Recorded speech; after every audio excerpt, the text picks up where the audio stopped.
Welcome back, everybody. The holidays are a joyous time for us, but not always so much for our furry friends. Dr. Andrea Dennis from the Bloomfield Animal Hospital sharing ways to keep your pets safe this holiday season. Thank you so much for being with us. Thank you for having me. I know my kids, they want to dress the cats up like elves and put them in costumes. This is not really what the animals want, right? No, I'm pretty sure Not really. Angela does not want to be in a costume. I thought we were done with that with Halloween. Yeah, like, but they still want to. Yeah. And they hate things around their head. Their heads and ears. Try not to do it if you can. And sometimes for a quick photograph and then let them be happy. Yeah, Exactly. I think we're just going to skip it, but yeah.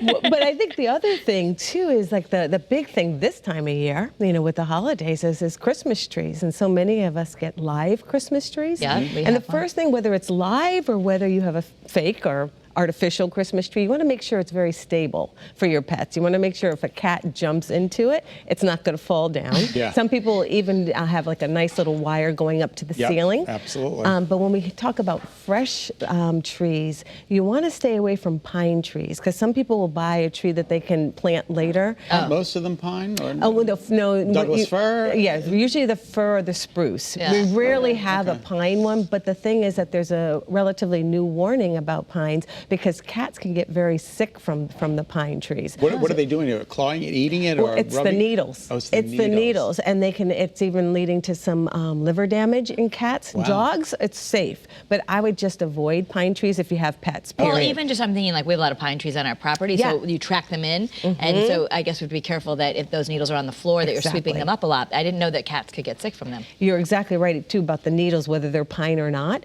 Is that because those needles can just be irritating too to the intestinal tract, and they can even puncture the intestinal tract. So even when you do have these live trees, or like you mentioned, bringing them in, just make sure you vacuum regularly. That's really important. All right, foods to avoid? Foods, well, chocolate. I mean, Yeah, at this point, I think the two of you can tell me. Drummed into my head. I don't even bring chocolate into the house for me anymore. Right, and then the turkey skin, onions. A lot of people don't realize that onions are really dangerous for our pets as well. And when you do give little pieces of meat, you just want to make sure that it's not, you're not giving the skin. The skin is the worst, the fatty part is the worst, and that can lead to pancreatitis. Okay. And again, I think chocolate.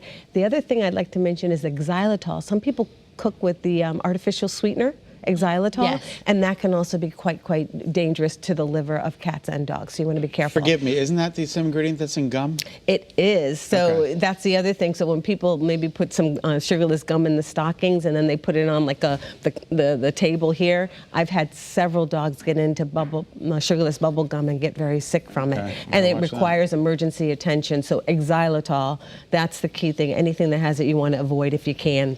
I've heard poinsettias are cats. Yeah, they always say poinsettias are really dangerous. Is that true? Right, is that true? It's not the big one, okay? Usually poinsettias are not going to cause death, and we have them all around us here. I think look at all these beautiful red flowers here on the screen. The one that's the most dangerous is that lower left. That's mistletoe. Mistletoe. Mistletoe is extremely dangerous. So most of these plants will cause GI upsets, vomiting, diarrhea. They drool a lot. The other one is holly. But the thing about holly is that you've got that prickly leaf. So usually when they start to go towards the berries, they get very mouth sensitive. Okay. The poinsettias, it's the sap that's dangerous, and it's the sap that's very irritating. So most pets stop eating it before it gets to dangerous levels, whereas the mistletoe, they can actually go into respiratory failure and seizure with the mistletoe, so stay away from that. Okay. So if you're seeing, just before we move on to some of the other dangers, what are some signs that you notice in your pet that you need to go to the doctor right away? I'm usually salivating, excessive salivating where they're just drooling, lack of appetite. Then you know that, oh gosh, you can see that one of the plants that you've had in the house looks a little bit chewed. Then you know, hey, let me just send them to go to the emergency veterinarian or your own veterinarian, or at least call and get some guidance. I just think that really if you have pets, especially young pets or older pets, the best thing is fake plants. Fake plants. That really is the best way. You only have about 30 seconds, family parties and gatherings? Yes, and we've got people coming to the house. Sometimes people will even bring their pets. Do you travel with your pets? No. Okay.